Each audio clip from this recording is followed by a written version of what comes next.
கோவில் கும்பாபிஷேகத்துக்கு போகலான்னு சொல்லிட்டு சீக்கிரமாக எழுந்திருக்கேன்னு நினச்சி ஏன்டா கோவில் கும்பாபிஷேகம் முடிஞ்சிருச்சுன்ட்டாங்க எங்கள் அம்மா. என்ன பண்ணுறதுன்னு தெரியல. இன்றைக்கி நாள் அப்படியே ஸ்டார்ட் ஆச்சு. டே இன் மை லைஃப்பில் டுடே டே 10. அப்படியே நானும் ப்ரஷ் பண்ணிவிட்டு வெயிட் பண்ணிட்டு இருந்தேன்.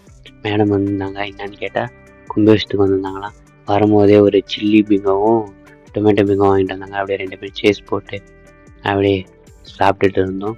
சாப்பிட்டுட்டு அப்படியே பாய் சொல்லிவிட்டு நான் அப்படியே குளிக்க போயிட்டு குளிச்சுட்டும் வந்துட்டேன்.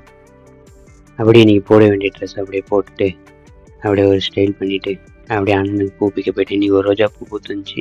அதை அப்படியே பிச்சு எடுத்துகிட்டு வந்துட்டேன். அப்படியே அப்படியே இன்னும் 2 பூ எக்ஸ்ட்ரா பிச்சு எடுத்து வந்து அண்ணன் போட்டோக்கு போட்டேன்.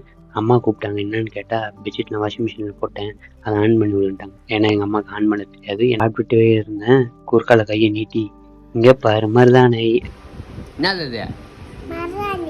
மருதாணி அது. போய் நானும் சாப்பிட்டு அங்கிள் கால் பண்ணிட்டு வெளில வரேன். மேடம் எங்கேயே ரெடியாக இருந்தாங்க. எங்கன்னு கேட்டால் பபிள்ஸ் வாங்க போகிறேன்னா அப்படியே பாய் சொல்லிட்டு நானும் கிளம்பிட்டேன். அப்படியே கடைக்கு வந்து சேர்ந்துட்டு கடையில் ஒரு அட்னஸ் போட்டு அப்படியே வெளியெல்லாம் எடுத்து அடிக்கிட்டு இருந்தேன். அடிக்க முடிச்சுட்டு அப்படியே யாரும் நீ கஸ்டமர் வரல. அப்படியே மதியம் வீட்டுக்கு வந்துட்டேன். வீட்டுக்கு வந்ததுக்கப்புறம் பக்ரீத் அது மாதிரி தான் சாப்பிட்டுட்டு இருந்தாருங்க.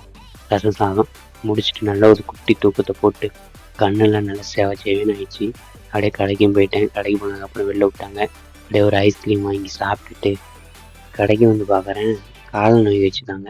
சரி சாப்பிட்லாமேன்னு சொல்லிட்டு கானில் இருந்துச்சு. கான் ஆனியன் எடுத்து மேலே போட்டு தூவி விட்டு அப்படியே சாப்பிட்லான்ட்டு ஒரு பைட் எடுத்து வாயில் வைக்கிறேன். செக்க கேவலமாக இருந்துச்சு. அப்படியே அதையும் சாப்பிட்டு முடிச்சுட்டு கடையெல்லாம் க்ளோஸ் பண்ணிவிட்டு அப்படியே வீட்டுக்கும் வந்துட்டேன். வீட்டுக்கு வந்து பார்க்குறேன் பிரியாணி இருந்துச்சு. ஹாப்பி பக்ரீத்னு சொல்லிட்டு ஒரு பைட் எடுத்து வச்சுட்டு இன்றைக்கி நாளே முடிச்சுக்கிறேன்.